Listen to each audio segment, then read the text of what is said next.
Hi guys, welcome back to my channel. In today's video I want to create for you a summer appropriate makeup look, and I decided to create a voiceover video. So I invite you to watch how I recreate this look using products that I'm going to put down below in the description portion of the video. So if you enjoy watching, don't forget to give it a thumbs up and subscribe if you're not already. And now let's go to the application process. Today I'm using products that I have been neglecting lately or I haven't used so often on camera. I'm starting by applying the Maybelline Poreless Jelly Primer.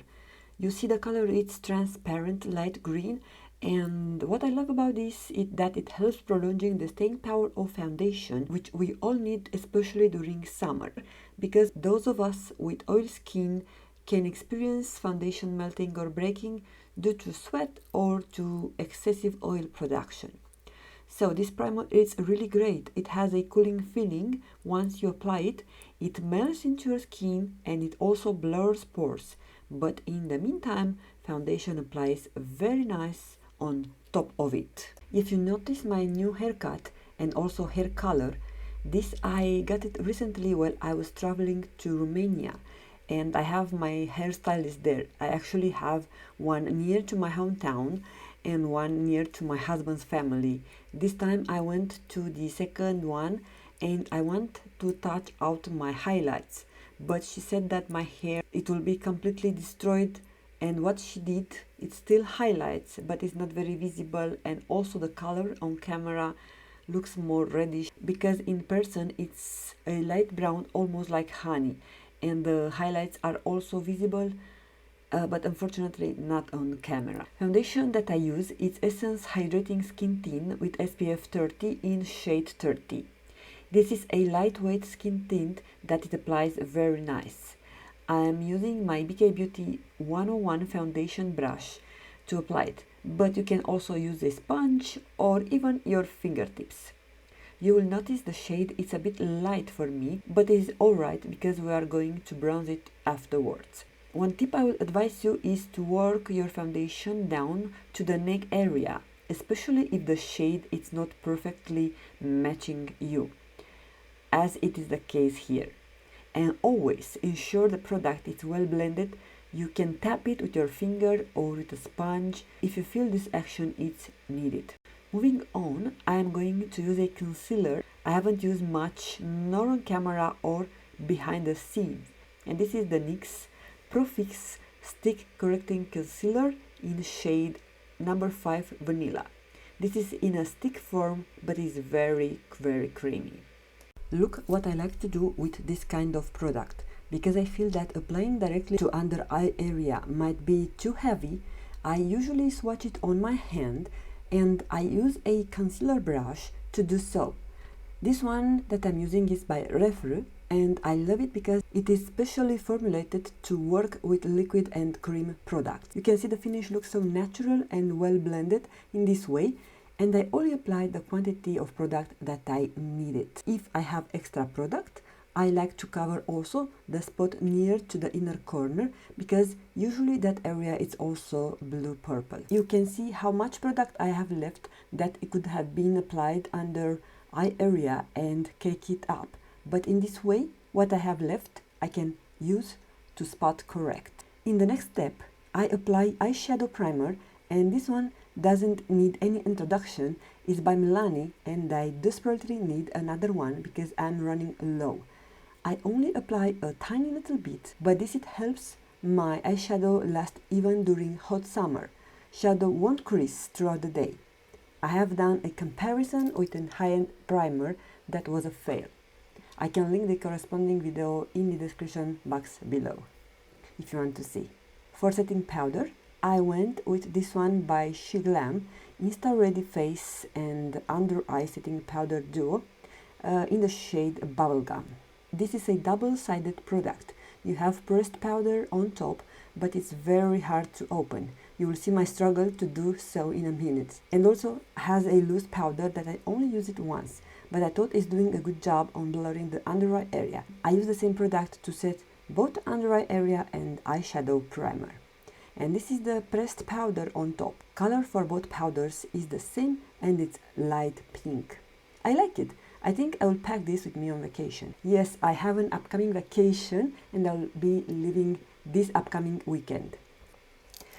To do my brows, I used the Primebrow pencil in shade Brunette, which is so lovely. It was sent to me in PR by the brand a while ago. And what I love about it is that it has a good quality spoolie that is designed to work for more mature skin. It has a fine tip to help drawing the fine line strokes, but it never pulls or tag the existing hairs.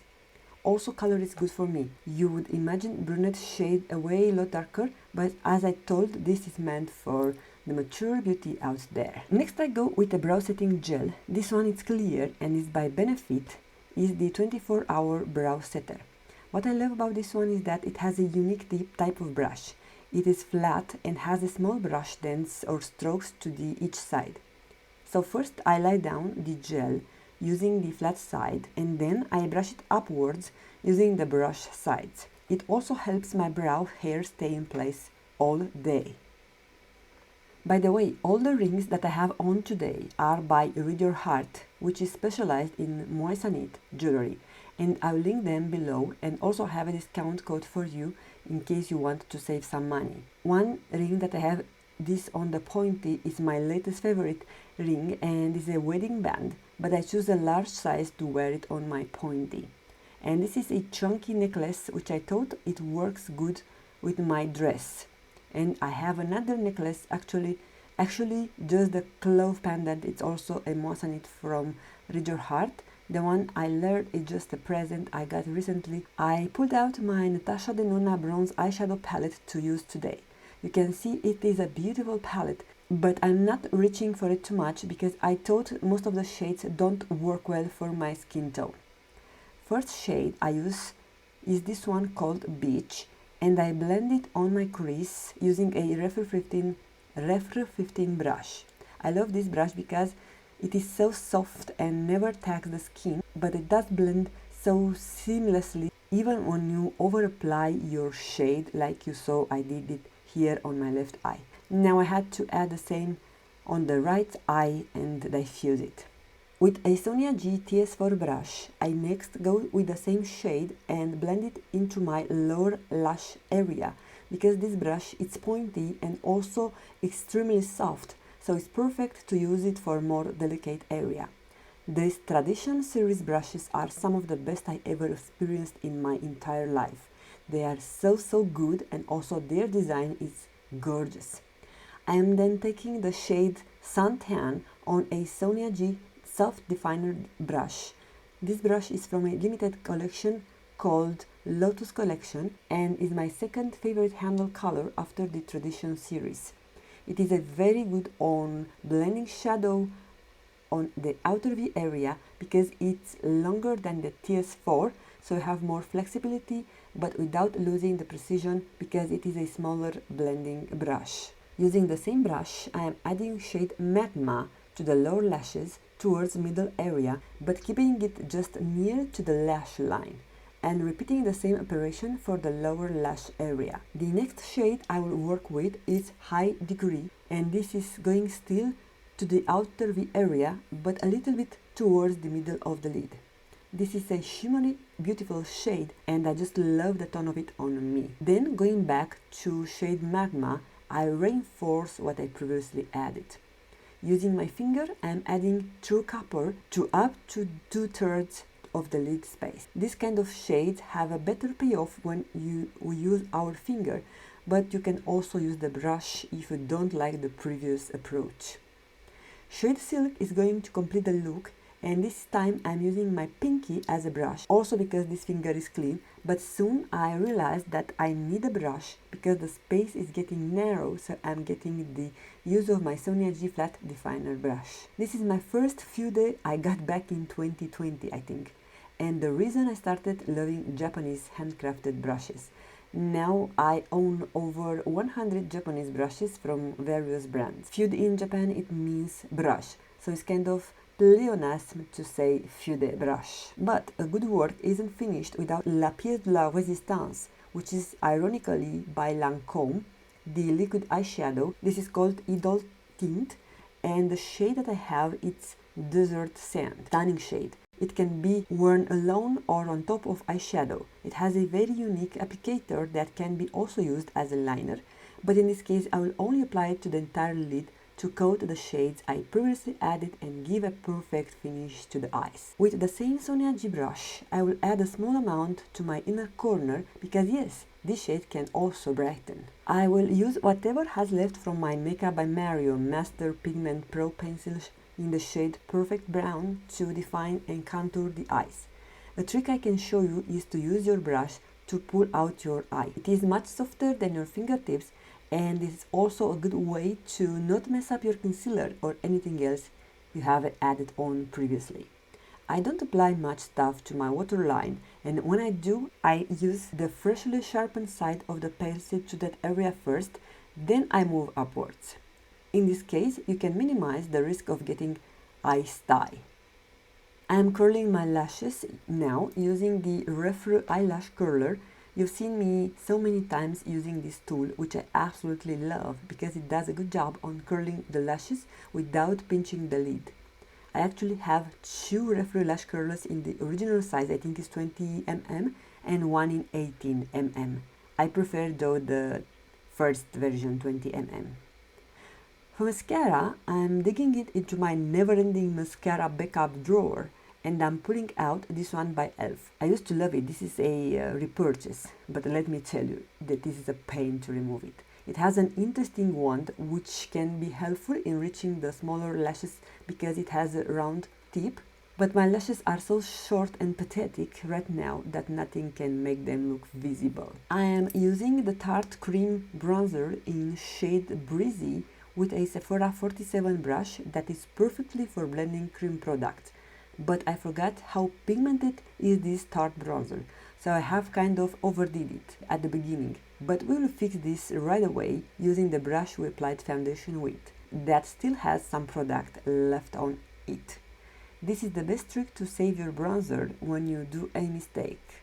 Then I repeated the operation on the other side, but this time without over applying it.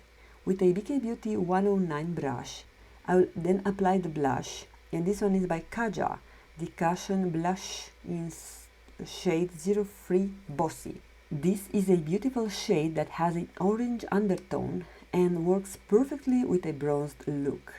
It's time to use the setting powder on the areas where I did not apply any cream product.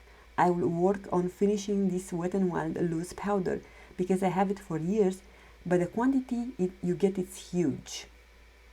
Actually, what I did after recording this video, I have transferred what has left of it in an empty powder container because it was using a good chunk of my storage space.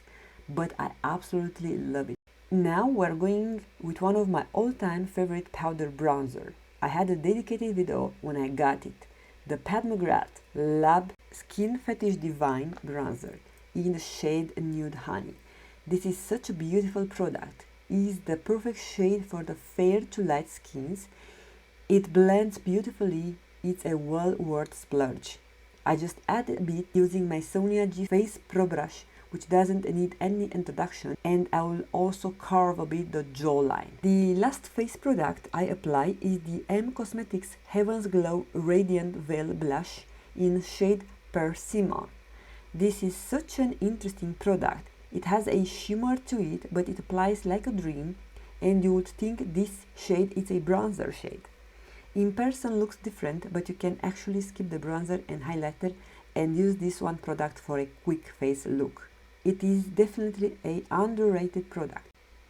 Going for the lips with the Makeup Forever Wearable Walnut, a popular shade that flatters any skin tone, according to them.